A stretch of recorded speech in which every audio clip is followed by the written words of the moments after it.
Hello everyone, welcome to Inside Winston Cup Racing. Today we're in Denver, North Carolina at the U.S. Racing Shops, which are owned by former driver D.K. Ulrich. They build and maintain the Kroger, Phillips, Halligan Pontiacs that Ernie Irvan drives on the NASCAR Winston Cup circuit here. Now this team's had some pretty good runs the second half of the season, and DK told us that it looks like Ernie Irvan will be back next year with this team, and they will be driving Pontiacs. We have a lot for you in this half hour of Inside Winston Cup Racing, and the action was at Dover, Delaware. Dale Earnhardt held off a charging Mark Martin to pick up his second Dover victory of the season in the Peak Performance 500. On Saturday afternoon, it was Ken Schrader holding off Mark Martin as he picked up the win in the Busch Grand National Ames Peak Performance 200. We'll have all the exciting action from both of those events. We'll also follow driver Kyle Petty to Chicago and see how he spends some of his free time away from the racetrack. And we'll update you on Rusty Wallace's situation for 1990. Will he stay with car owner Raymond Beadle or start his own team? That answer and much more. Today's show is brought to you by Ford and your Ford dealer. Have you driven a Ford lately? And by Old Milwaukee and Old Milwaukee Light. It doesn't get any better than this. And by Goodyear Eagle Tires. Goodyear, because there really is a difference.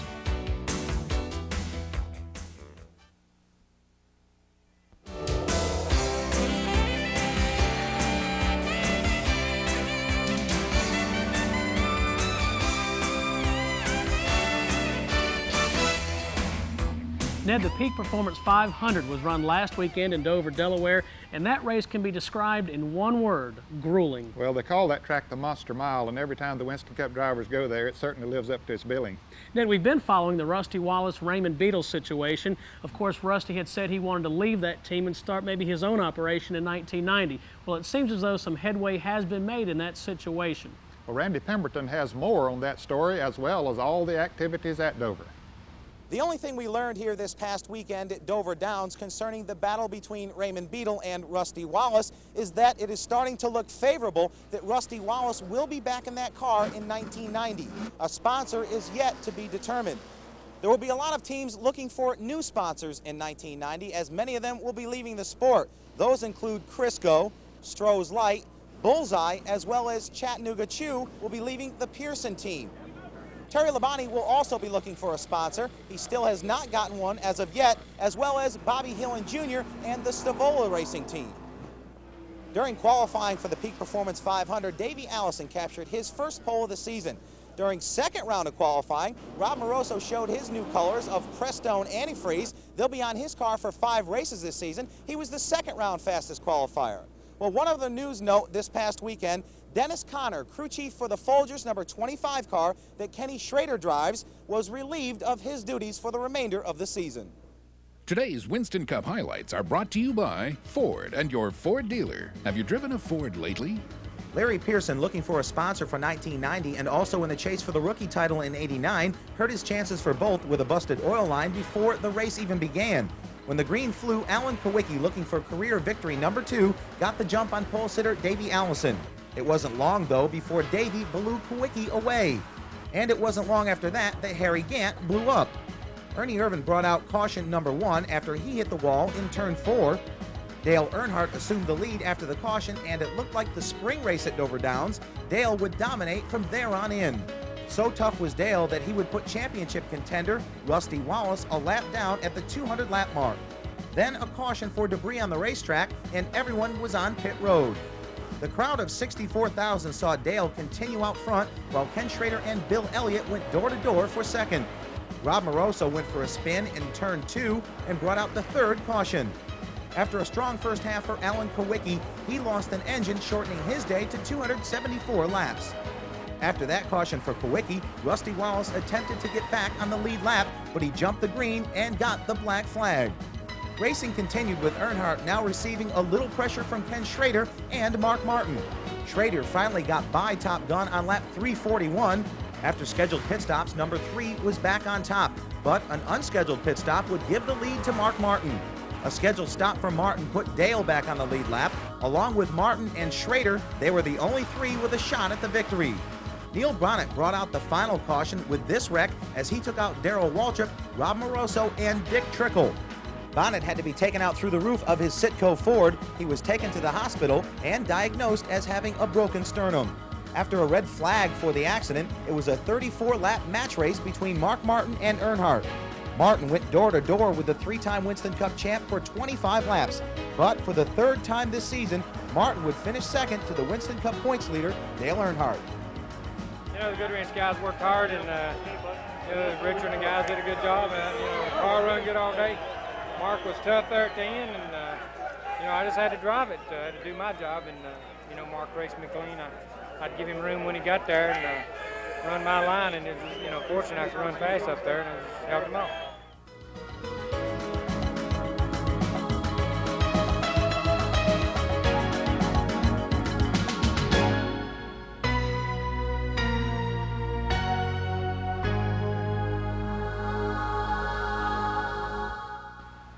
We need to take a short break right now. When we come back, we'll meet with Kyle Petty, the driver of the Peak Uniden Pontiac. And we'll also have highlights of the Ames Peak Performance 200 Busch Grand National Race. And as we leave you for this break, here's the balance of the finishing order for the Peak Performance 500.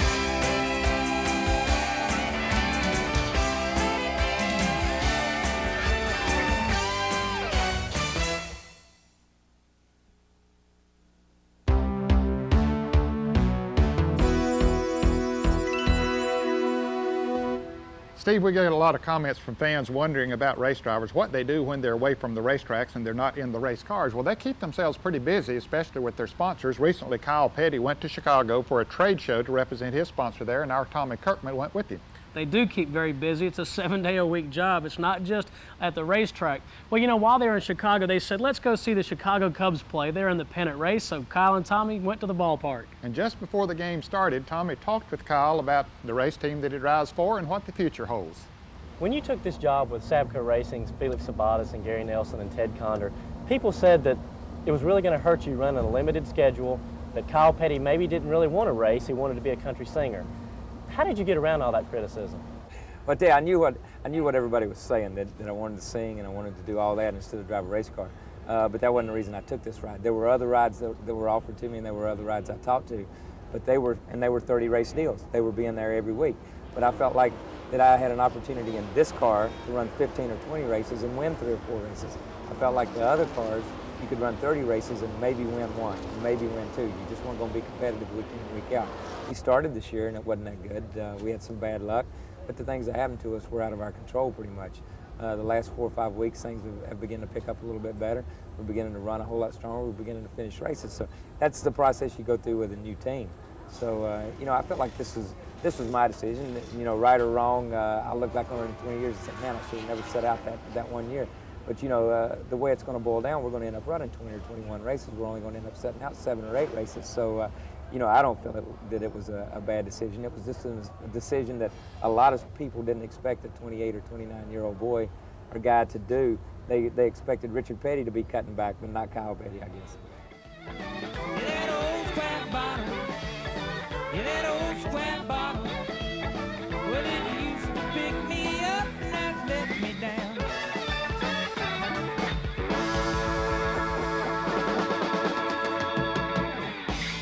Thank you. God bless you. I think a lot of people in this sport, or in all sports probably, or in a lot of different things, they kind of seem to have tunnel vision on a lot of different things. It happened with Richmond, with Tim Richmond. It happened with a lot of different people. I said, oh man, if you drive the race car, that's fine. And it's happened with Earnhardt too. I've heard people say, well, Earnhardt owns a dealership now. He's not concentrating totally on racing. Well, that couldn't be further from the truth. And it's one of those deals where people say, well, he's doing music, he's doing this, he's doing that. He's not concentrating fully on racing. Well, if you don't concentrate fully on racing, you're not going to be around that long. And if Felix and Ted and Gary and those guys didn't think I was concentrating or didn't think I was serious about it, I'm sure they would have never hired me. So, it's one of those deals where you get that criticism, but in your mind, you know that you're concentrated on 100%. I have begun to put the music kind of on a back burner because we just don't have anything going music-wise with a record company or anything. If we had something going with a record company, then yeah, I'd probably still be doing that right now. But you know, it's one of those deals where I can't see going out and doing concerts and doing promotions and stuff if I don't have anything to sell to the public. So they can see me on TV racing on Sundays. Kyle, in baseball this year, people are sick and tired of hearing Pete Rose this, Pete Rose that. But for us in racing, it's kind of the same way for when is Richard Petty going to retire? Do you get tired of hearing that question?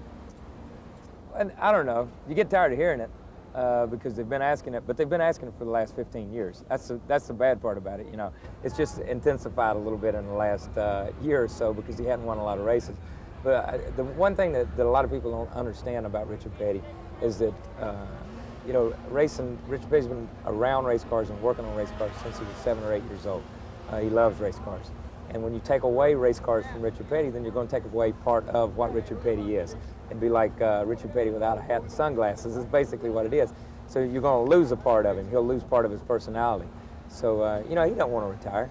He still enjoys getting in the car. He doesn't enjoy running 20th or 25th. He doesn't enjoy not making races. He's still got the competitive spirit where he wants to win races.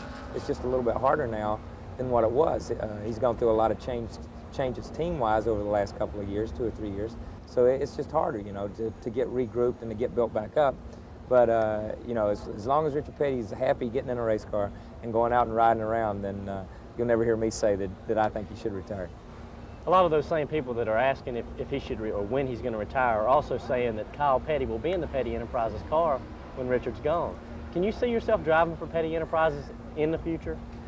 And that's a hard question. You know, you can never say never in the sport. I learned that a long time ago, man. There's a lot of things that you can say and you can holler and cuss a lot of people, but you don't never say never. And, you know, I don't see myself going back in the near future. I drove there for 4 or 5 years. I went to the Wood Brothers. I had a good relationship there. We drove there 4 years. And I'm with Felix and Ted and Sabco Racing. And I feel like that my relationship with these guys, with Peak Antifreeze, and with the relationship that I built up with Peak over the last 3 or 4 years, that I'm looking at a long-term deal here for at least 5 or 6 years. So, you know, it's one of those deals where I'm sure my father's not going to last another 5 or 6 years. I can pretty much say that. But, you know, when he steps down, I'm sure that I probably won't be the first guy he calls. I'm sure he's probably got some other people in mind. Getting back to sports in general, Kyle, I followed you and you were a successful high school quarterback, you know, a successful athlete. Everything you did, it seemed like you were successful at. And you got in a race car, you won one of your first races in the ARCA race.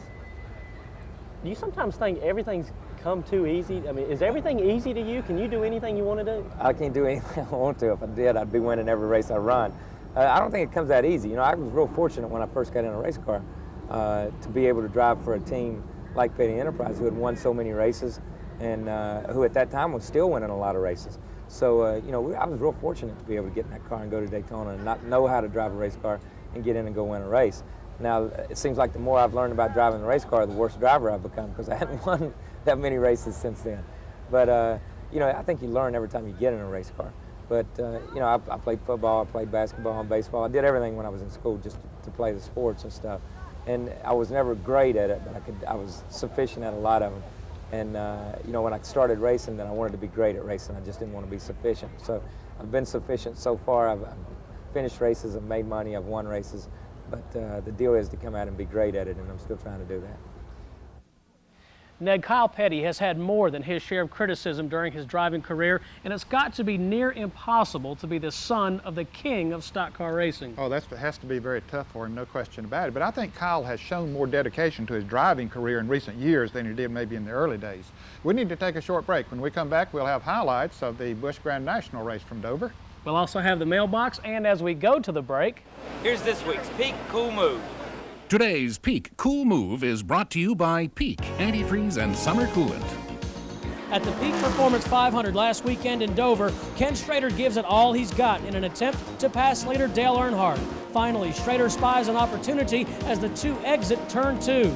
Schrader keeps his Folger Chevrolet in the low groove, forcing Earnhardt to stay high and deal with the slower traffic. Ken makes the pass for the lead with ease, but Earnhardt would prove to be too strong at the end. Schrader came home in third.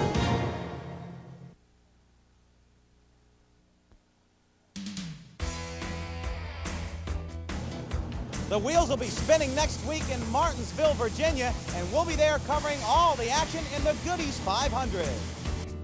There are only 4 events remaining on the Busch Grand National schedule, and 2 of those are at the Martinsville Speedway. Next week, we'll have all the exciting highlights of the Z-Rex 150. And we'll take you through the Fast Track Driving School at the Atlanta International Raceway for a first-hand look at what it's like to drive a Winston Cup stock car. Well, Steve, you were a student at the driving school and got to get behind the wheel of a race car. It was a thrill of a lifetime, Ned, and I got a diploma. I passed the course. Well, congratulations. Now, we don't want to lose you to a race driving career. No danger of that. The Busch Grand National cars were in Dover, Delaware, in the Ames Peak Performance 200, and Tommy Kirkman has the highlights. In last year's fall race here at Dover, you'll remember Michael Waltrip drove brother Daryl's Superflow Chevrolet to his first Busch Grand National victory ever. Well, Michael's string of good luck continues here at Dover Downs. He brought his own post-serials Pontiac here this year and put it on the pole for the Ames Peak Performance 200. Waltrip quickly sped out to a big lead and left the field for the first 55 laps. Meanwhile, front-runner Mark Martin was forced to pit with a flat tire and went a lap down early in the event. Harry Gant, donning different colors for the race, smacked the wall on lap 55 to bring out a caution. While the field pitted, Rob Moroso took his car behind the wall to try and correct a crankshaft problem. When racing resumed, Kyle Petty pleased his sponsor by putting his Peak Pontiac in the lead. Mark Martin pushed by Petty after the green to get back on the lead lap. Kyle led the event for 33 circuits before this incident, involving a dozen cars, brought out the final caution. The machines of Kenny Wallace, Jim Sauter, Bobby Hillen, and Brandon Baker were demolished, while many of those involved got their cars back in the race. After the green, it was Chuck Bound pacing the field, with Mark Martin in tow. Martin overtook Bound on lap 109 and would lead the next 69 laps. On lap 111, pole sitter Michael Waltrip's day ended when his engine expired. Rob Moroso finally corrected his problems and got back in the race, but he would finish 23rd, some 77 laps off the pace. While Martin continued to dominate the race, amazingly on 5 cylinders, Chuck Bound ran out of gas chasing him down. Martin finally had to pit for gas on lap 176, leaving Kyle Petty as the race leader. But he could only go 8 laps before he came in for that last splash of fuel. That left Kenny Schrader on the point, with Mark Martin in hot pursuit. While Schrader's faithful held their breath, Martin's crew wondered when Schrader would pit. But Kenny Schrader didn't need any more fuel, as he held on for his first victory on the Busch Grand National circuit.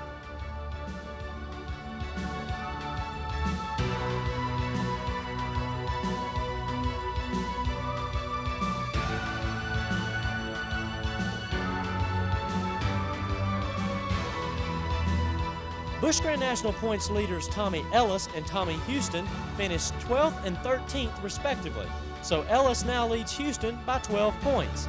Jack Ingram is 3rd, while L.D. Ottinger moved up a spot to 4th. Rob Moroso's 23rd place finish left him 5th in the point standings.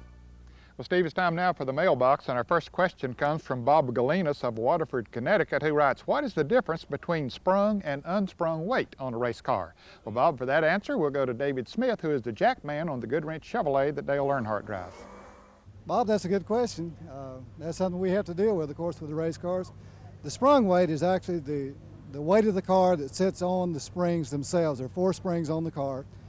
All that's in relation to sprung weight is the roll cage, the body, the lead in the car, the motor. All of that sits down on the springs. The unsprung weight is simply the weight that sits on the tires outside of the springs. That would be the weight of the wheel itself, the tire, the brake calipers, and the spindle and hub.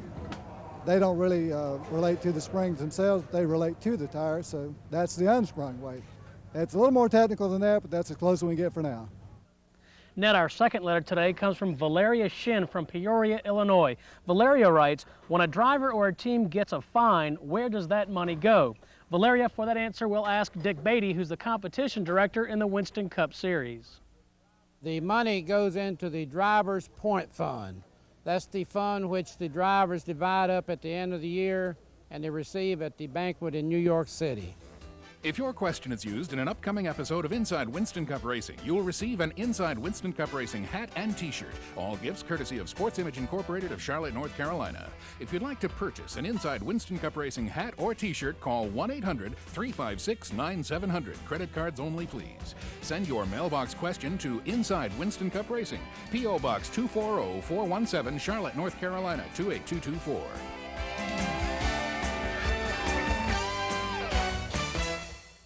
Well, Steve, as the Kroger team packs up and heads off to the races, we got to go too because we're out of time. As always, thanks for watching us here on TNN, and we'll see you next week.